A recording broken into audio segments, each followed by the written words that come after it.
Dear Dr. Morrow, my reflection topic today is the significance of environment domain education. So, at the very beginning, I want to specify why environmental education is important. There are 4 reasons as listed.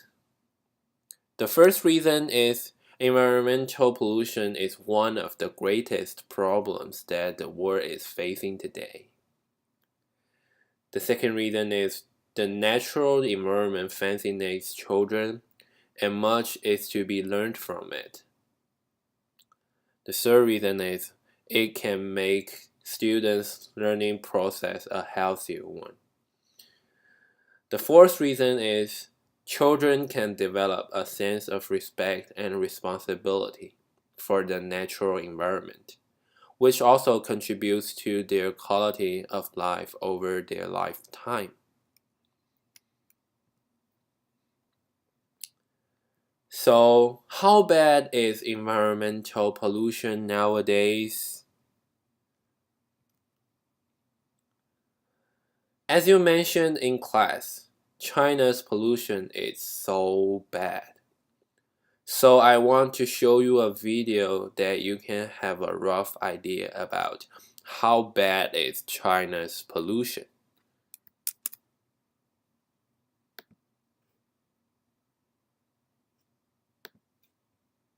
Recent documentary, Under the Dome, depicts how Chinese residents are forced to cope with the worsening air quality.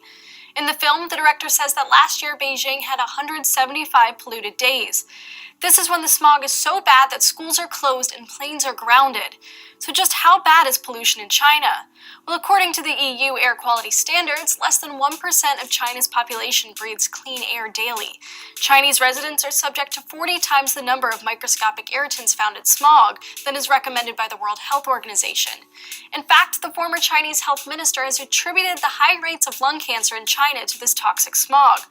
He also said that pollution was killing as many as 500,000 residents every year, a figure supported by World Bank estimates. In the past, Chinese officials have been unwilling to fully acknowledge the scope and impact of the pollution problem. Although an internal report by China's environmental agency also supported these figures, Chinese officials banned its publication in an effort to avoid social unrest. Part of the reason for China's poor air quality is a long-standing lack of industrial pollution standards, a problem China only began tackling in the early 80s. China's toxic air comes from vehicle emissions, industrial waste, and China's coal usage, which exceeds that of the rest of the world combined. However, in recent years, China has aggressively pushed to lower levels of pollution by banning high-polluting vehicles and curbing its industrial coal usage. Unfortunately, a study from the International Journal of Global Energy Issues has predicted that since China is still an industrial powerhouse, their priority for economic growth will be higher than for lowering emissions. Without significant change, pollution days will likely continue in the years to come. You've probably heard that China holds a significant... After watching this video, I think you can feel how urgent it is to save our planet. So let's turn to the environmental activities. Here are 2 advantages that environmental activities have.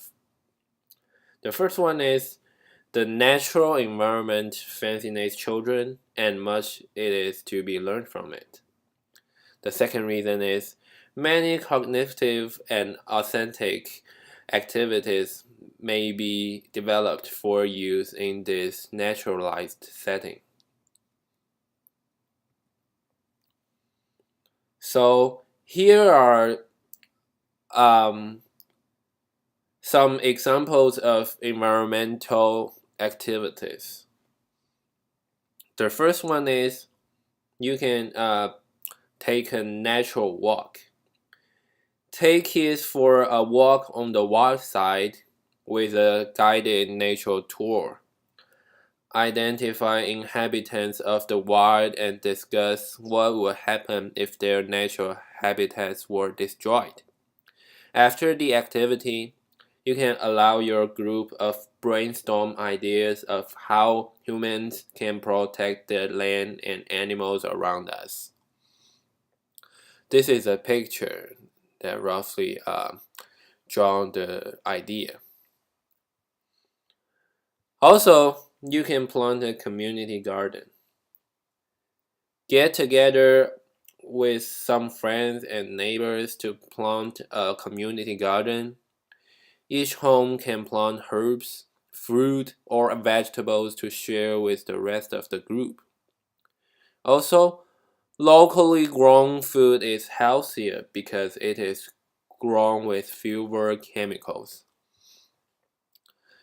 This is a picture shows that how kids are planting their own vegetables.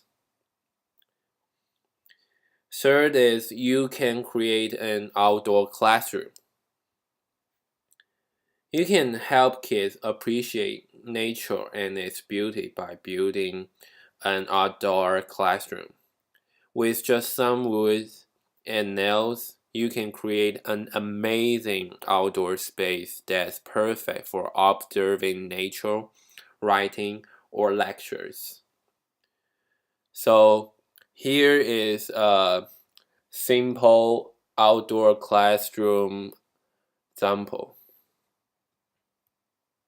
Okay, let's turn to the next one. Makes students' living process healthier. So, why do children need a healthier learning environment? Nowadays, there are serious health problems threats for children, including heart disease, diabetes, sleep apnea, and social psychological problems. Today in the United States, more than one-third of young children are considered overweight and obese. Also, research shows that children's social, uh, psychological, academic, and physical health is positively impacted when they have daily contact with nature. Uh, this is a common thing in the United States family. The overweight children with the too much junk food. In the meanwhile, if you can see the two girls who are running with their parents, you can see their happiness. So personally, I really agree that if you can learning in environment, it will bring you a much healthier learning way. My last topic is nature environment responsibility.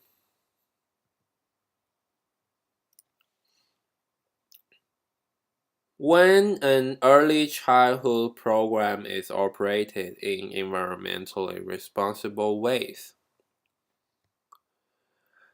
children develop a sense of respect and responsibility for the natural environment, which also contributes to their quality of life over their lifetime. Here are two pictures that roughly draw the idea of how kids and how to teach them to make a difference. Raising earth-friendly kids, we need to teach our children that they can make a difference. As for me, I am a Chinese.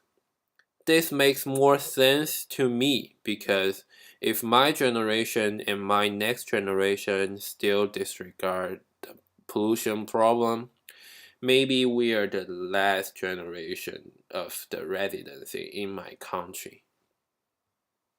That's so much for my final reflection. Thank you, Dr. Morrow.